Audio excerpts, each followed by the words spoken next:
Muy buenas, vamos a comenzar esta clase donde veremos los principales conceptos relacionados con los cálculos de oleaje, sobre todo enfocada a los cálculos relacionados con la propagación del oleaje, lo que serían los problemas técnicos que nos pueden preguntar de la parte de costas relacionados con esos cálculos de alturas de ola y cualquier cálculo que tenga que ver con el oleaje.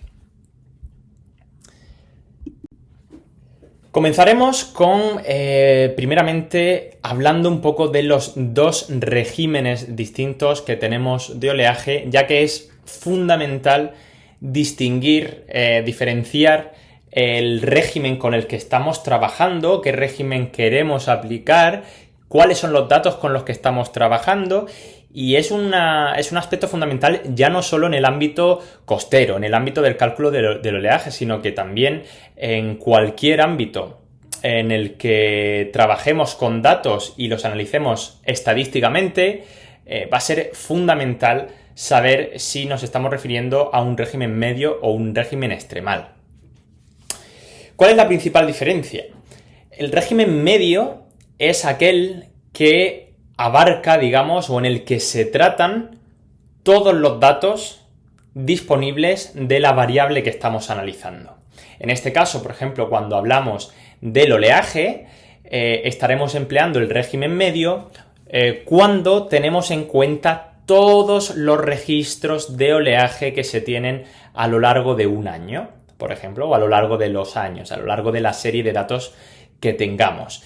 Esto quiere decir que registraremos desde los momentos en los que no tenemos oleaje, como todos aquellos oleajes de poca altura, de medio metro, un metro, metro y medio, hasta incluir también en este régimen medio todos aquellos oleajes asociados a temporales, es decir, los valores más extremos del oleaje, que en este caso también lo incluiremos en este régimen medio, ¿vale? Es decir, incluiremos en los cálculos estadísticos la totalidad de registros de oleaje.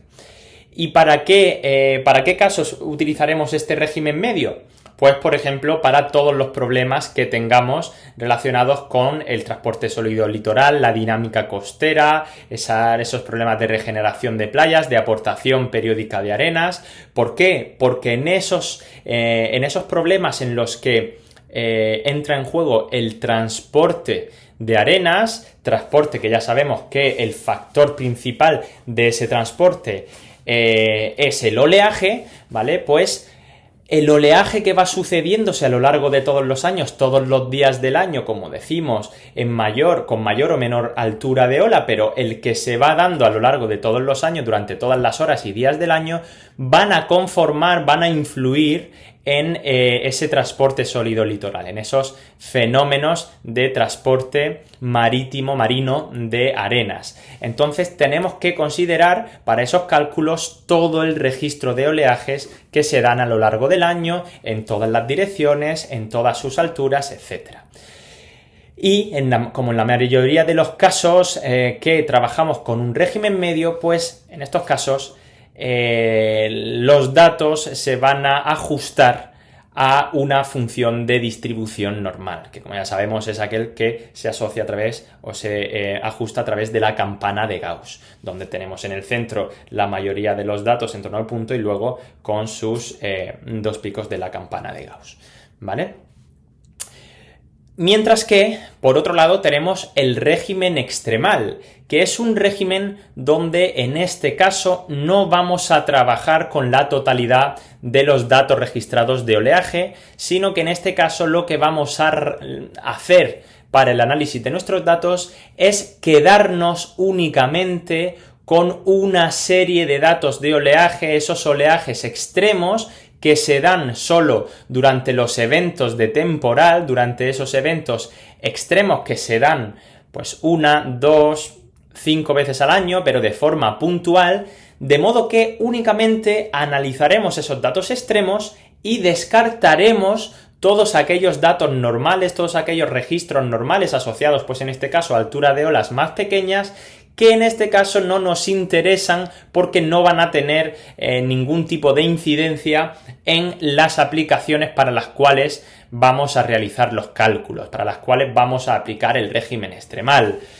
¿Qué aplicaciones son esas? Pues en este caso, por ejemplo, el diseño de infraestructuras marítimas, el diseño de un puerto, el diseño de los diques de un puerto, el diseño de obras de defensa, el cálculo de temporales, también para el alcance del oleaje, para determinar, por tanto, un deslinde a través del alcance del oleaje, de los remontes del oleaje y calcular así esa zona marítimo-terrestre que, como sabemos, viene determinada o bien por las mareas o bien por el alcance del oleaje, ¿no? Pues en estos casos, lo que a nosotros nos interesa es dónde alcanza el oleaje en esos eventos extremos que son los que me van a determinar el mayor alcance. O, por ejemplo, si estoy diseñando los diques de un puerto o si estoy diseñando una obra de defensa, a mí lo que me interesa saber a la hora del diseño es en esos eventos extremos, en esos temporales grandes, que es donde realmente van a trabajar mis infraestructuras marítimas o mis infraestructuras de defensa, pues quiero diseñarlas para esos grandes temporales, para lo que conocemos como, ya sabemos, el periodo de retorno, pues para un periodo de retorno de 25 años, de 50 años, es decir, quiero diseñarlos para una altura de olas que estadísticamente hablando se va a repetir tan solo una vez cada 25 años o una vez cada 50 años, pero yo quiero diseñar mi infraestructura marítima para que soporte ese oleaje que se da una vez cada 25 años, ¿no?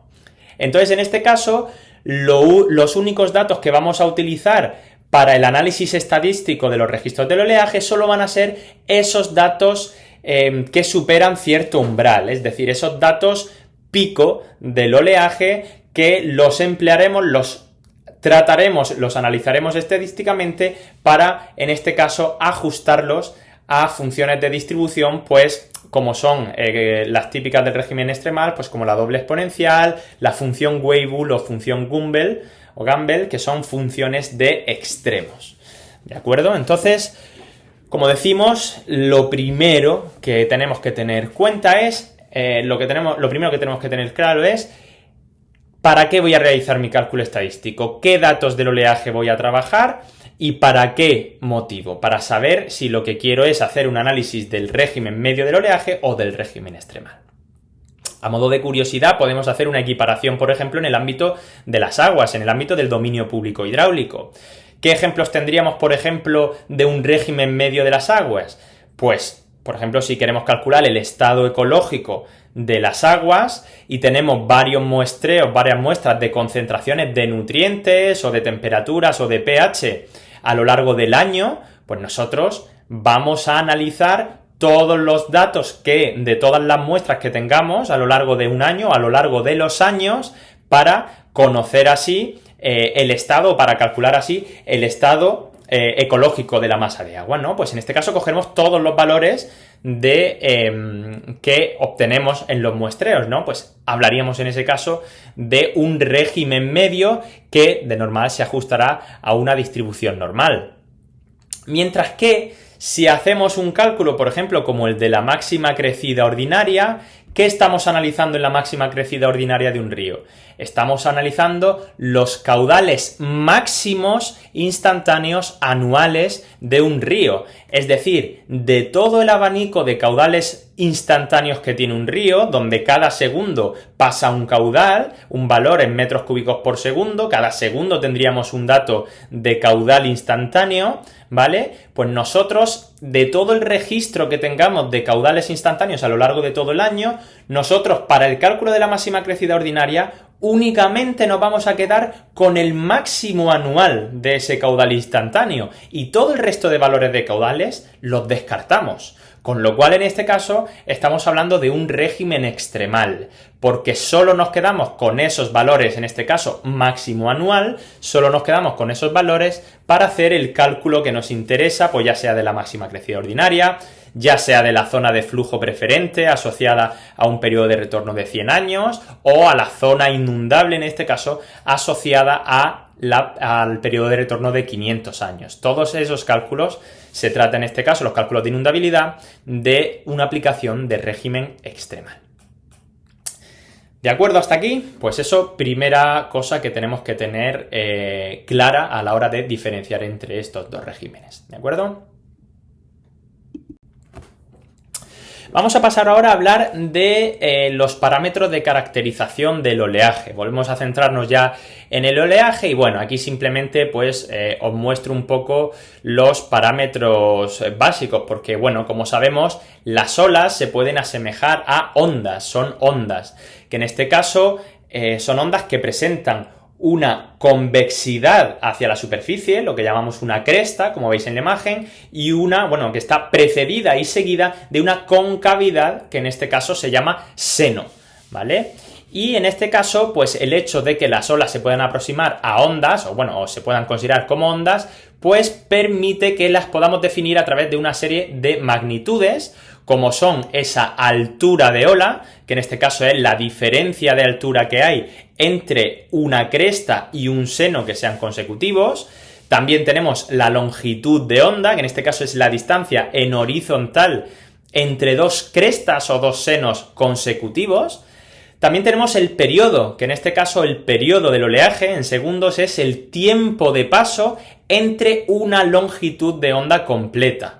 Que bueno, para el caso del oleaje, pues estamos hablando normalmente de longitudes de onda que varían entre, de periodos que varían entre 1 y 30 segundos. Si por ejemplo hablamos ya de periodos superiores a 30 segundos, ya podemos hablar de mareas. Si hablamos de periodos ya de horas incluso, estaríamos hablando de un periodo asociado a un tsunami. En este caso, cuando hablamos de olas, estamos hablando, pues eso, un rango de 1 a 30 segundos de periodo. Y además también, además de esos parámetros, bueno, también tenemos la celeridad, en este caso, bueno, cuando hablamos también ya no solo de ondas, sino nos centramos un poco en el ámbito costero y en el ámbito de las olas, pues hay también dos parámetros que son importantes, como en este caso es esa profundidad, el calado o profundidad, que se suele representar con la letra D, que en este caso es la distancia vertical que existe entre el lecho oceánico, el fondo del océano, y la superficie del mar en reposo, o ese nivel medio del mar que vemos ahí en la representación.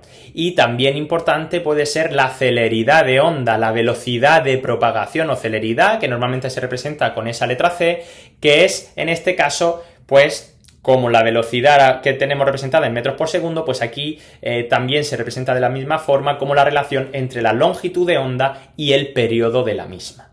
¿De acuerdo?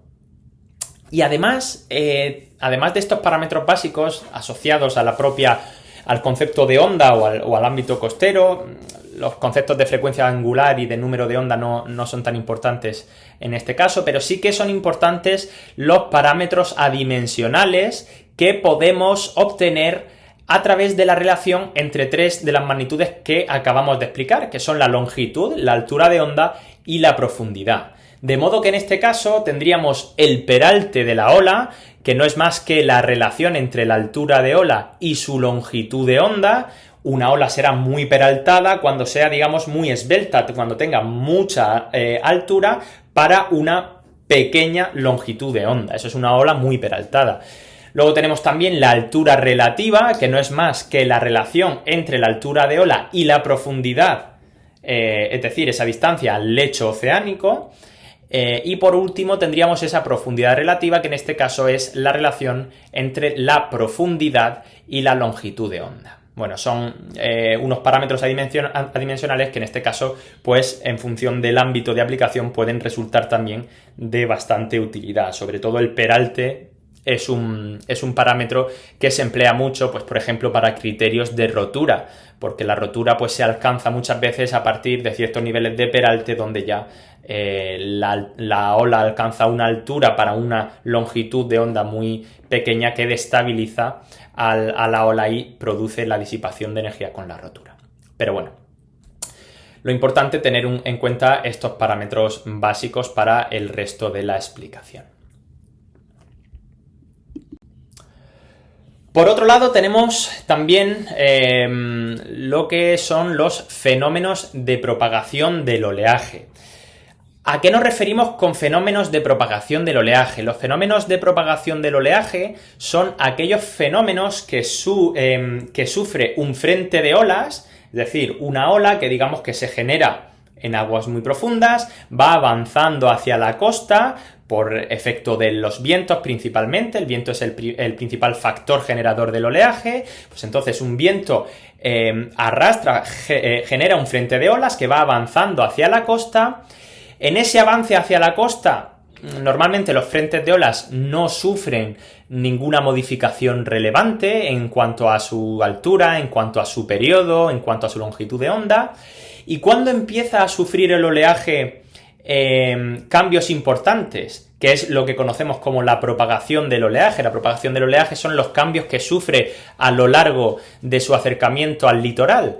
Pues sobre todo los principales cambios, que son los que vamos a explicar a continuación, se producen cuando el lecho oceánico, cuando el fondo del océano empieza a tener un efecto sobre el oleaje. Es decir, como decíamos antes, decíamos que la ola se puede asemejar a una onda, pues cuando esa onda empieza a verse influenciada, empieza a tocar, digamos, el lecho oceánico, de modo que ese lecho produce una disipación de energía en la onda, entonces empiezan a producirse estos fenómenos de propagación del oleaje que vienen asociados pues a esa pérdida de energía por el rozamiento de la onda con el fondo del mar. Estos fenómenos de propagación del oleaje, que son los que se calculan cuando hacemos una propagación de un oleaje de aguas profundas a un punto que nos interesa, pues un punto que esté en aguas en profundidades reducidas, por ejemplo, donde vayamos a hacer un puerto, donde vayamos a hacer un dique, donde vayamos a hacer una obra de defensa o lo que sea, nos interesa calcular la ola de oleaje ahí, pero nosotros solo contamos con datos del oleaje de una boya en aguas profundas. Pues entonces, para hacer la propagación, como veremos a continuación, tenemos que calcular el efecto de estos fenómenos de propagación del oleaje sobre el frente de ondas. ¿Cuáles son estos fenómenos? Principalmente tenemos estos 5 que vemos en pantalla. El asomeramiento. El asomeramiento o shoaling no es más que el efecto que se produce, como decimos, cuando el lecho oceánico afecta a esa onda, ¿vale? En este caso, casi asumiendo que el frente de olas es paralelo a las batimétricas, a las líneas batimétricas, es decir, a las líneas que representan la profundidad del lecho oceánico. Pues cuando se tiene un frente de olas paralelo a esas líneas batimétricas se produce este asomeramiento, que el asomeramiento es debido a ese efecto del fondo, que lo que va generando es un aumento del peralte, es decir, se va reduciendo la longitud y se va aumentando la altura de la ola, porque lo que ocurre es que, como decíamos, el lecho produce una pérdida de energía, en este caso en forma de reducción de la celeridad y de reducción de la longitud de onda, que como se mantiene el periodo se mantiene constante, porque eso sí, el periodo es una cosa que, como explicaremos más adelante, no varía a lo largo de estos fenómenos de propagación del oleaje, el periodo se mantiene constante, pues eso provoca ese aumento del peralte, ese aumento de la altura con una reducción de la celeridad y la longitud de onda. Por otro lado tenemos el fenómeno de la refracción. Es un fenómeno muy similar al asomeramiento, la base es la misma, el efecto que tiene el lecho oceánico sobre la onda, pero en este caso se produce cuando esos frentes de olas forman un ángulo con las batimétricas. ¿Esto qué significa? Que si las batimétricas son, por ejemplo, en esta dirección y el frente de olas viene en esta dirección, ¿qué va a ocurrir? Que este lado de aquí, de la ola, va a empezar a verse afectado por la profundidad del oleaje antes que este otro que está en esta esquina de aquí. Entonces, esta parte va a empezar a sufrir esa pérdida de energía por el rozamiento antes que la otra. ¿Y eso qué va a hacer? ¿Eso qué va a hacer? Pues que cuando el frente de olas avanza, va a tender a hacerse paralelo a las batimétricas. Va a empezar a tender y se va a ir haciendo paralelo a las batimétricas. Como vemos aquí, va a suponer un cambio en las direcciones de propagación, unos cambios en la altura y celeridad, que lo que va a hacer es que ese frente de olas vaya gradualmente haciéndose, tendiendo a ser paralelo a las líneas batimétricas.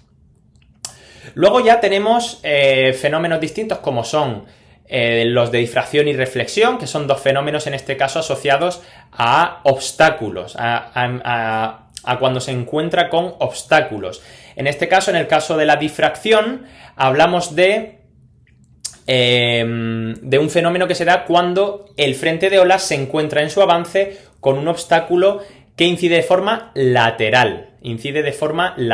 En este caso, por ejemplo, cuando se encuentra con un cabo o un dique que lo que hace es que se produce una transferencia lateral de energía que de nuevo produce un cambio en las direcciones del oleaje. Mientras que la reflexión en este caso es cuando se encuentra con uno de estos fenómenos, pero lo hace de forma frontal. Se encuentra con el obstáculo de forma frontal y lo que se produce en este caso es una reflexión en dirección opuesta al mismo frente de olas.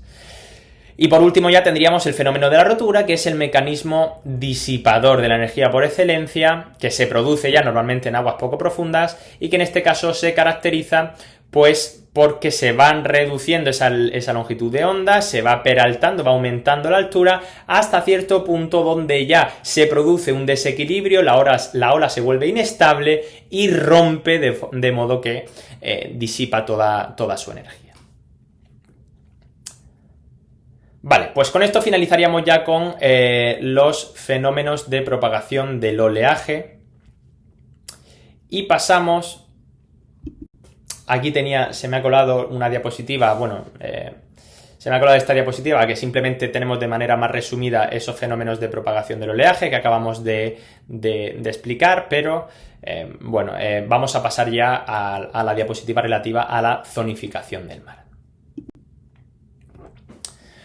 Vale, pues en este caso, como decíamos, vamos a hablar ya de la distinta zonificación del mar en cuanto a estos fenómenos de propagación del oleaje. ¿Y por qué digo en cuanto a estos fenómenos de propagación del oleaje? Porque como bien os decía antes, hay un punto, estos fenómenos de propagación del oleaje, esos efectos que tiene el lecho del océano sobre la onda, sobre el frente de olas, se producen a partir de cierto punto, que no es más que el punto en el que la onda, digamos, de la ola toca ya el lecho y por tanto el lecho empieza a generarle ese rozamiento, esa disipación de la energía. Y entendemos que para profundidades mayores, para las profundidades en las que no sucede eso, en las que el lecho oceánico todavía no tiene ningún efecto sobre el oleaje, pues a eso lo definimos como profundidades indefinidas, como vemos aquí en el cuadro. Serían estas profundidades de aquí indefinidas, o lo que se conoce también como aguas profundas, que son las profundidades en las que el lecho oceánico no tiene ningún efecto sobre la onda, sobre el frente de olas. Y esas profundidades son aquellas profundidades que se dan a partir de esta relación de profundidad partido de longitud de onda y superiores a 1 medio. Esto es lo mismo que decir, es lo equivalente a decir, que lo veremos en la diapositiva siguiente, que las profundidades indefinidas o las aguas profundas son aquellas que se dan o que son profundidades superiores a la mitad de la longitud de onda. Para profundidades superiores a la mitad de la longitud de onda de un frente de olas, pues el lecho no tendrá efecto sobre la ola y hablaremos de aguas profundas.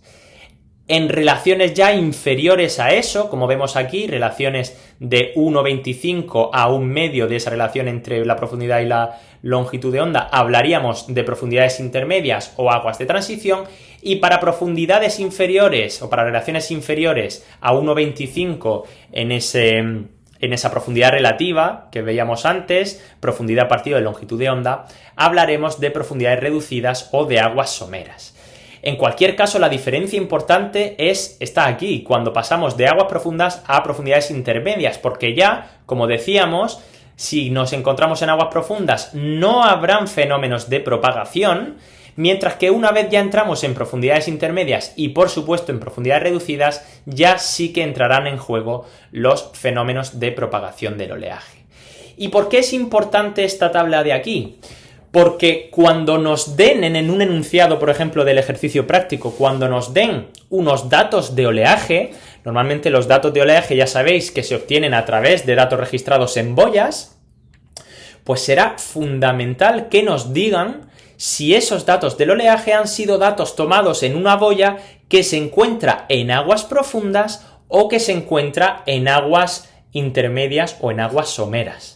Porque en función de si esos datos de oleaje se han tomado en aguas profundas o en aguas someras o de transición, entonces tendremos que el cálculo, digamos, de propagación del oleaje será distinto, como veremos más adelante. Entonces, sí, lo normal es que ese dato te lo den en el enunciado y te digan que la boya se encuentra en aguas someras o en aguas de transición o en aguas profundas, pero puede ser que no nos den ese dato y que simplemente nos den unos datos del oleaje y no nos digan si esos datos se han obtenido en profundidades reducidas, intermedias o indefinidas.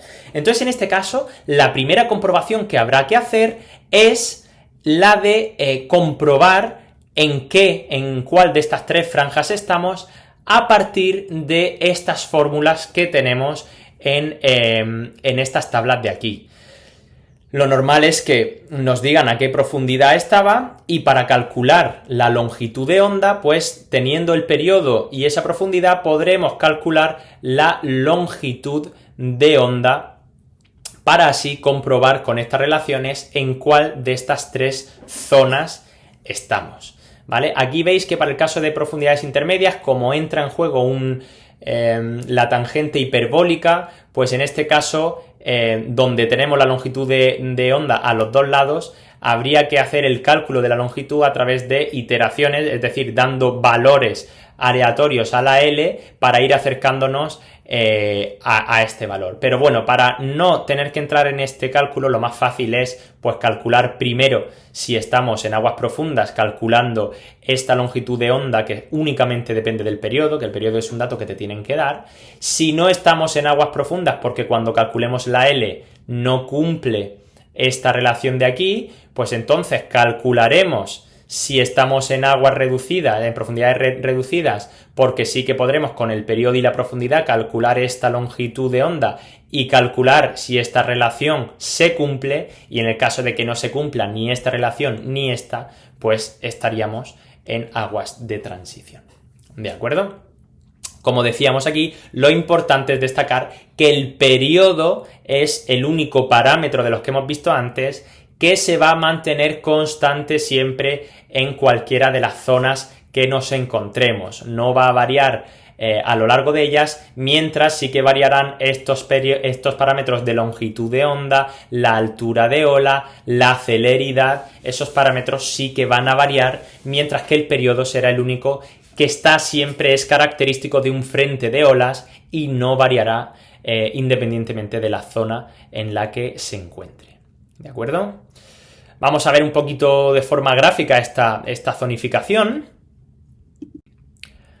Aquí tenemos un ejemplo, bueno, simplemente una simulación un poco gráfica de una costa, en este caso la costa alicantina de Guardamar del Segura, que da para el este, y donde pues hacemos aquí más o menos una representación de lo que serían las tres zonificaciones para un frente de olas, donde, como decíamos, sería esta relación de profundidad partido de longitud de onda igual a 1/2, es decir, profundidad igual a L medios, sería a partir de lo que tenemos las profundidades indefinidas, las aguas profundas. Y esta profundidad de aquí, esta profundidad igual a L medios, esa profundidad a partir de la cual se van a producir los fenómenos de propagación del oleaje, es lo que se va a llamar punto neutro o de Cornaglia. El punto neutro de Cornaglia, como aquí vemos, es la profundidad igual a L medios, a partir de la cual el lecho oceánico va a tener influencia sobre el frente de olas y a partir del cual se van a empezar a producir los fenómenos de propagación del oleaje. ¿De acuerdo? Entonces, una vez tenemos esta imagen en la cabeza, vamos a ir un pasito más adelante. ¿Qué tenemos en este caso? Pues como decíamos, como os comentaba anteriormente, lo primero que hay que hacer es conocer si los datos de altura de ola que tenemos, que nos dan el enunciado, dónde se han obtenido. Si se han obtenido en aguas profundas o si se han obtenido en profundidades reducidas o profundidades intermedias. ¿Y por qué es importante saber esto? Como os decía antes, porque el cálculo va a ser diferente en función de si los datos registrados han sido tomados en aguas en profundidades reducidas o intermedias o si han sido tomados en profundidades indefinidas. ¿Y por qué? Bueno, pues aquí es que entra en juego un concepto importante que es el de propagación inversa y propagación directa del oleaje. Os comento. Primera situación ideal. La situación ideal es aquella en la que os dan unos datos de oleaje y os dicen directamente que dichos datos de oleaje han sido obtenidos con una boya situada en aguas profundas. ¿De acuerdo? Que os lo digan en el enunciado o que con los datos que nos dan hacemos el cálculo según la tabla que hemos visto antes de la zonificación y vemos que esa relación de D partido de L es superior a 1/2. Entonces sabremos que esos datos se han obtenido en profundidades indefinidas, en aguas profundas, que es lo mismo. Entonces, ¿qué ocurre? Si nosotros tenemos los datos del oleaje que nos dan en profundidades indefinidas, lo único que tendremos que hacer es lo que se conoce como una propagación directa. Es decir, tendremos que propagar esos datos de oleaje que tenemos en aguas profundas, tendremos que propagarlos de forma directa al punto donde queramos calcular el oleaje. Imagínate que aquí en Guardamar queremos hacer un espigón, o mirad, si veis aquí en la imagen, por ejemplo, esta es la desembocadura del río Segura en Guardamar, pues aquí, no sé si lo veis bien, aquí hay una obra de defensa, hay un dique, pues para calcular ese dique para el oleaje, imaginaos que queremos calcular la altura de ola asociada a un periodo de retorno en este punto de aquí, en esta profundidad, que a lo mejor tiene una profundidad, pues vamos a decir, de 5 metros o de 10 metros. Para ello tenemos una boya, imaginaos que está en profundidades indefinidas, pues tendremos que hacer esa propagación, ese cálculo de propagación directa para saber el valor del oleaje asociado a un periodo de retorno, el que sea, de 25 años, imaginaos que el dique lo calculamos para una vida útil de 25 años, pues con los datos de oleaje que tenemos aquí, queremos trasladar esa altura de ola significativa para el periodo de retorno de 25 años a este punto de aquí, que es donde nosotros vamos a tener el dique y donde los efectos de asomeramiento, refracción, etcétera, van a hacer variar los datos registrados por la boya que tenemos aquí. Normalmente las boyas modernas que tiene Puertos del Estado, las boyas más recientes, ya son boyas que se encuentran situadas en profundidades indefinidas. De modo que la única propagación que hay que hacer es esta propagación directa, en la que, como vemos aquí, cuando vemos altura, la HS es la altura de ola significativa, HS sub 0, todo lo que veamos en sub 0 significa que son datos de altura de ola en aguas profundas, en profundidades indefinidas, ¿no? Pues en este caso, cuando queremos calcular la altura de ola significativa en cualquier punto de aquí, lo que tendremos que hacer es multiplicar esa altura de ola en aguas profundas por el coeficiente de asomeramiento y refracción. El KRS es el coeficiente de refracción y asomeramiento o shoaling que veíamos antes. Entonces, multiplicando el valor de ola, imaginemos que tenemos aquí un valor de ola, una altura de ola para un periodo de 50 años, de 25 o de 50 años, imaginaos, de 10 metros, y tenemos en este caso, el enunciado nos da un coeficiente de asomeramiento y refracción de 1,20. Pues para ese punto que nos interesa a nosotros calcular el dique. Pues en este caso, esa altura de la ola que tendríamos de 10 metros, lo multiplicaríamos por el coeficiente de 1,20, lo que nos da una ola de 12 metros. ¿Eso qué significa? Que este frente de olas, que en aguas profundas es de 10 metros, cuando llegue a este punto del dique, por esos efectos de asomeramiento y refracción, tendrá una altura de ola de 12 metros, porque como os explicaba anteriormente, pues esa ola se peraltará, irá perdiendo longitud, irá ganando altura, de modo que lo que aquí la boya registraba como una ola de 10 metros, aquí llegará con una altura de ola de 12 metros. ¿De acuerdo? Entonces hay que multiplicar en esta propagación directa, hay que multiplicar por ese coeficiente de asomeramiento y refracción. Eso es lo que se conoce como propagación directa. ¿Y qué ocurre? ¿Qué ocurre si los datos de oleaje que tenemos son datos de oleaje registrados en boyas que se ubican en profundidades reducidas o en profundidades intermedias? Que esto es lo que ocurre en la mayoría de los casos de la ROM 0391, que sabemos que la ROM 03 tiene muchos datos de registros de oleaje en diferentes zonas de España. Pues en este caso resulta que esa ROM 0391, los datos están obtenidos a través de boyas de puertos del estado que estaban situados casi todas ellas muy cercanas a los puertos. Entonces en estos casos se trataba de boyas que sí que estaban ubicadas en su mayoría en profundidades reducidas o como mucho profundidades intermedias.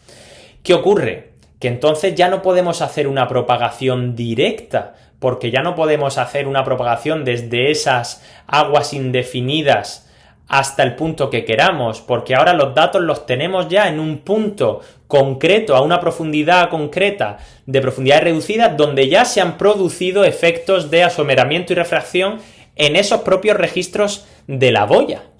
Entonces aquí no podemos hacer una propagación directa, porque ya digamos que estos datos de oleaje están alterados porque ya han sufrido estos oleajes los fenómenos de asomeramiento y refracción.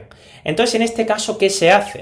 En este caso la ROM lo que nos proporciona son los coeficientes de asomeramiento y refracción y el K-alfa, que es también un coeficiente direccional, un coeficiente de esa refracción en función de la dirección del oleaje, de modo que estos coeficientes que nos da la ROM son coeficientes para realizar una propagación inversa. ¿Qué significa una propagación inversa? Pues que lo que vamos a hacer con estos datos del oleaje de la ROM de una boya de aguas profundas es propagar de forma inversa, es decir, irnos para atrás y llevarnos esa ola a profundidades indefinidas donde ese frente de olas no estaba alterado por el lecho oceánico, y una vez hagamos esa propagación inversa y calculemos, como vemos aquí, esa altura significativa en aguas profundas, luego haremos esa propagación directa de la que veníamos hablando. Y esa fórmula es esta de aquí, que lo que nos dice es que la altura de ola significativa R, la registrada por una boya que se encuentre en profundidades reducidas o intermedias, la vamos a multiplicar por un coeficiente y la vamos a dividir por el coeficiente de asomeramiento y refracción, que es el mismo que aquí estábamos multiplicando, pues aquí lo vamos a dividir por el KR, este KR es el mismo que este KRS, lo que pasa es que la ROM simplemente en su nomenclatura lo llama KR, lo vamos a dividir para hacer esa propagación inversa y en este caso calcular esa altura de ola significativa en aguas profundas a partir de la altura significativa registrada por la boya en aguas someras. Para que ya una vez tengamos nosotros este dato de altura significativa en aguas profundas, ya poder hacer de nuevo nosotros en condiciones normales esa propagación directa empleando el coeficiente de asomeramiento-refracción normal que nos dé el ejercicio o que, como veremos después, también se puede calcular por el método gráfico del SPM, que es un método que permite para cualquier ola en aguas profundas, en función de la profundidad donde queramos calcularlo, nos permite calcular esa profundidad esa altura de ola para cualquier profundidad que queramos. Es decir, es un cálculo bastante fácil, que ya os digo que lo normal incluso es que el enunciado del ejercicio os dé el valor del KRS, es decir, el valor del coeficiente de asomeramiento-refracción de aguas profundas al punto que queremos, o si no existe un método gráfico por el que se puede calcular. que lo vamos a ver en la siguiente diapositiva. Pero bueno, no quiero finalizar esta diapositiva sin que tengáis claro esos dos conceptos, la propagación directa y la propagación inversa. Propagación directa es el cálculo de una altura de ola registrada por una boya en aguas profundas, nos la llevamos, la propagamos a un punto de profundidad reducidas o intermedias, al punto de interés nuestro del cálculo que queramos hacer, donde ya le van a afectar esos fenómenos de asomeramiento y refracción, el oleaje va a verse modificado en su altura y en su longitud a través de ese coeficiente de asomeramiento y refracción. Eso es la propagación directa. La propagación inversa es la que hacemos cuando tenemos los datos del oleaje en aguas, en una boya situada en aguas reducidas, en aguas someras, en profundidades reducidas o profundidades intermedias, donde lo primero que hacemos es esa propagación inversa para llevarnos ese dato de oleaje a aguas profundas y ahora sí poder hacer ya esa propagación directa al punto donde nosotros queramos hacer el cálculo. ¿De acuerdo? Bien, pues vamos entonces a pasar ahora a la siguiente diapositiva, donde vamos a ver ese cálculo de propagación directa, que como os decía, ese cálculo de propagación directa con esa fórmula de la altura de ola en aguas profundas multiplicado por el coeficiente de asomeramiento y refracción, si el enunciado directamente nos da el coeficiente de asomeramiento y refracción, que nos diría algo así como el coeficiente de asomeramiento y refracción para la boya situada en aguas profundas, para la profundidad donde queremos ubicar el dique o donde queremos realizar el cálculo en el litoral costero, es de 1,35. Pues entonces directamente multiplicaremos la altura de ola significativa de aguas profundas por 1,35 y ya tendríamos el valor en el punto donde queremos calcularlo. Pero puede darse el caso de que no nos den ese valor, del coeficiente de asomeramiento y refracción. Entonces, en este caso existe este método gráfico, este ábaco, para calcular ese coeficiente KRS. ¿Y qué necesitamos aquí? ¿Qué necesitamos en este caso? Pues necesitamos tres datos.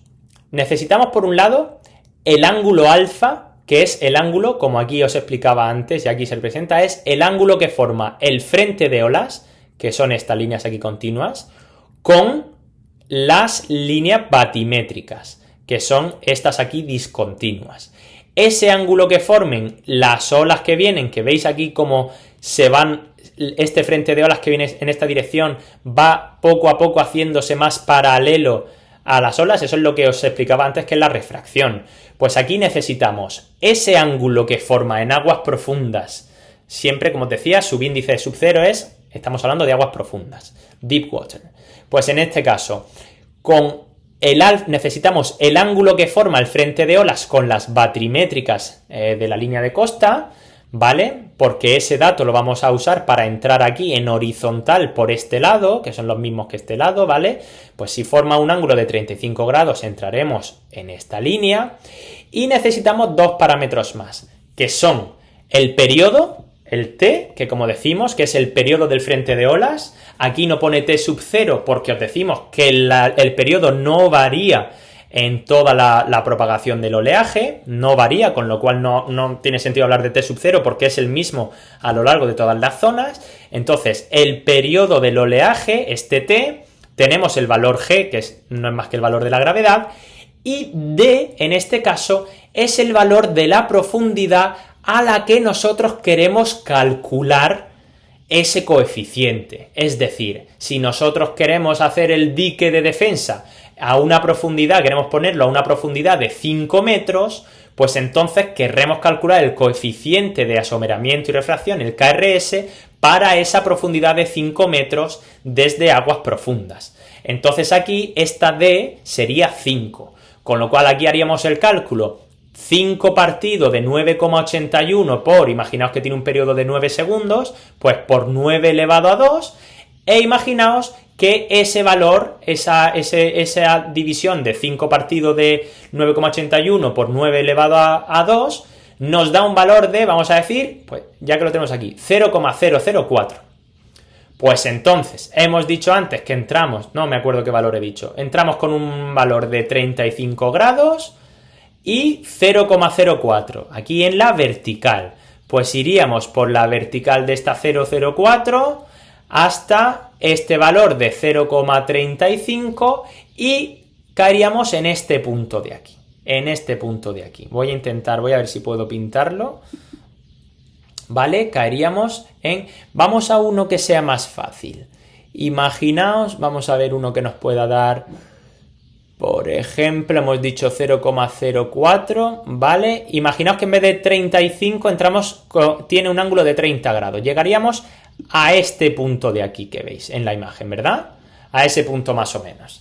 Entonces, ¿qué dos resultados obtenemos de aquí? Pues por un lado obtenemos en esas líneas curvas discontinuas el valor más importante que queremos nosotros, que es ese KRS. Y como vemos aquí, esta discontinua tiene un valor de 1,10. De 1,10.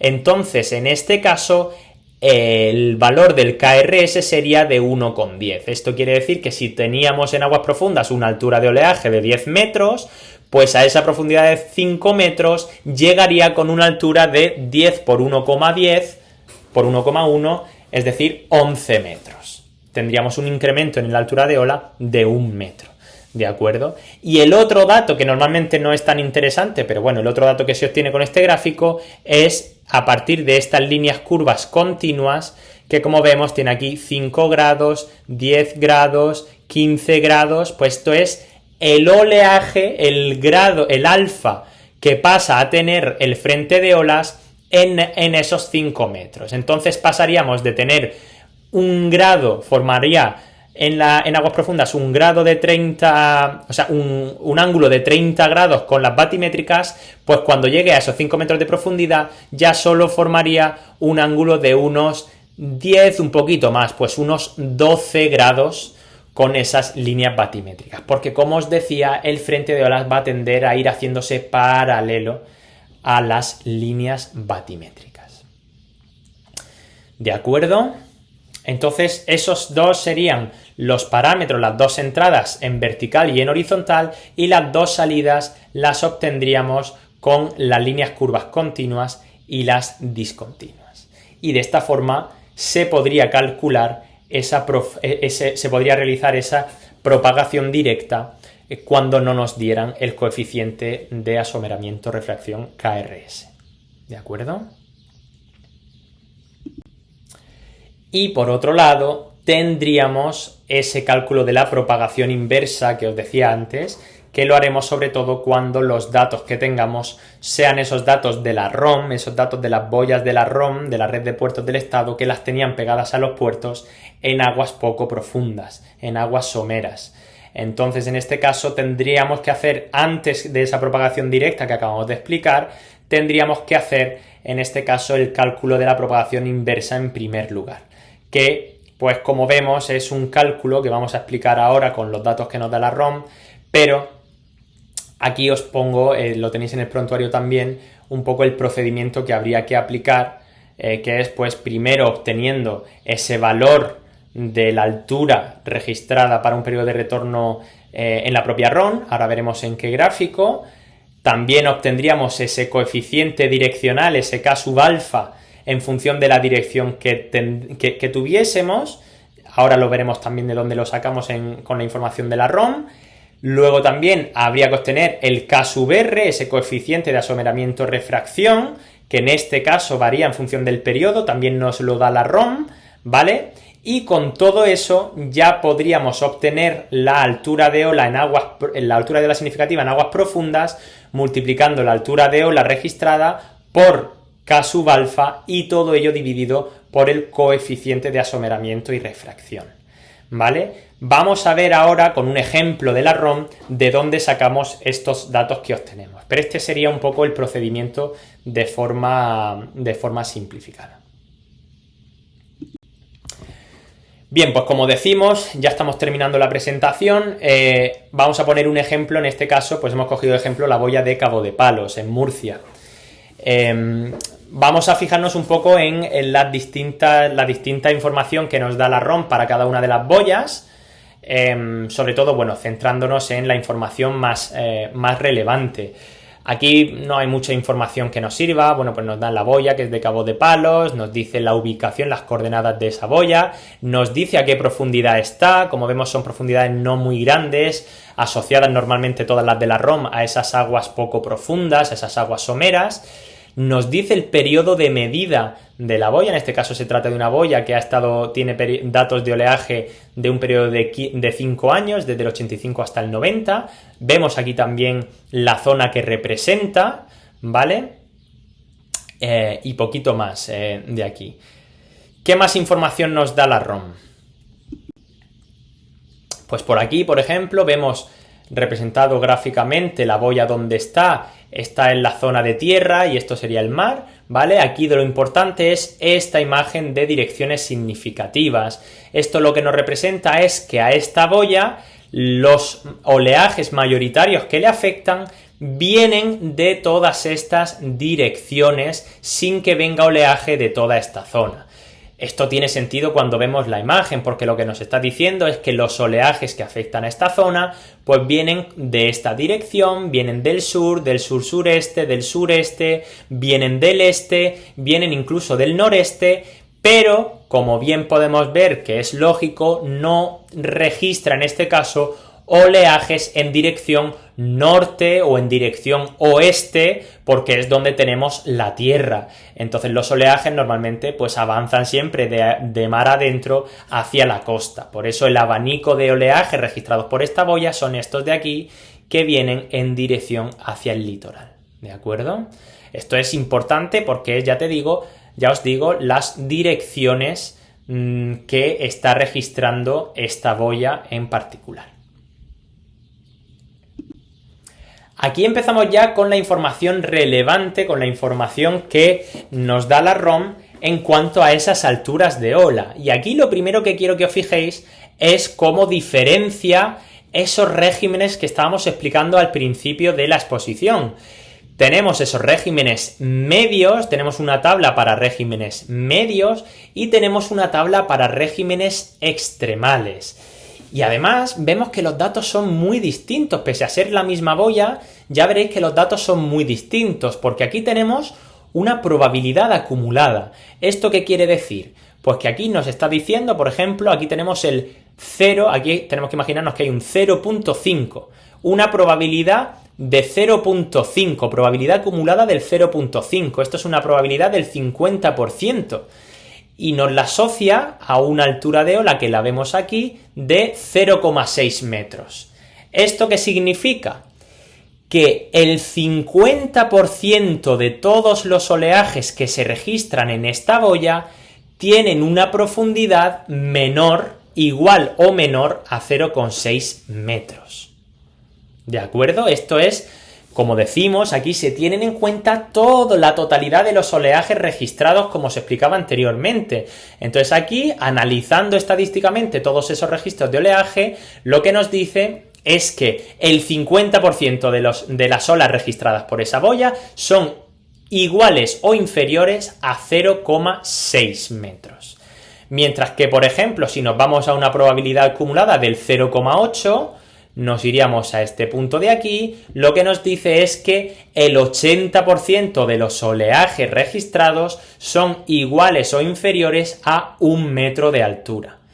Como veis, estamos hablando de alturas de ola bastante bajas. ¿Por qué? Porque estamos teniendo en cuenta todos los registros de oleaje. Aquí ya, si nos vamos, por ejemplo, a una probabilidad acumulada del 0,999%. 0,999%. Estamos hablando de que el 99,9% de los oleajes registrados por la boya tienen una altura aproximadamente de 4 metros. Es decir, solo estamos hablando 99,9, pues solo un 0,1% de los oleajes registrados, del total de los oleajes registrados, son oleajes mayores a 4 metros. ¿Qué ocurre? Que como decimos, estamos en régimen medios, donde queremos tener en cuenta la totalidad de los oleajes porque todos los oleajes van a tener una afección, por ejemplo, en el transporte litoral. Pero si lo que queremos es conocer los oleajes más extremos, qué altura de olas nos llega a nuestro dique del puerto, a nuestra obra de defensa, y qué oleaje nos llega una vez cada 25 años, entonces ya estas probabilidades no nos sirven, son probabilidades demasiado bajas. Con lo cual ya nos tenemos que ir a este régimen extremal para hacer esos cálculos, donde ya en lugar de hablar de probabilidades acumuladas, hablamos de periodos de retorno. Y aquí tenemos los periodos de retorno de 2, 5, 10 años, de 20, 50 y 100 años, de 200, 500 y 1000 años de periodo de retorno, ¿vale?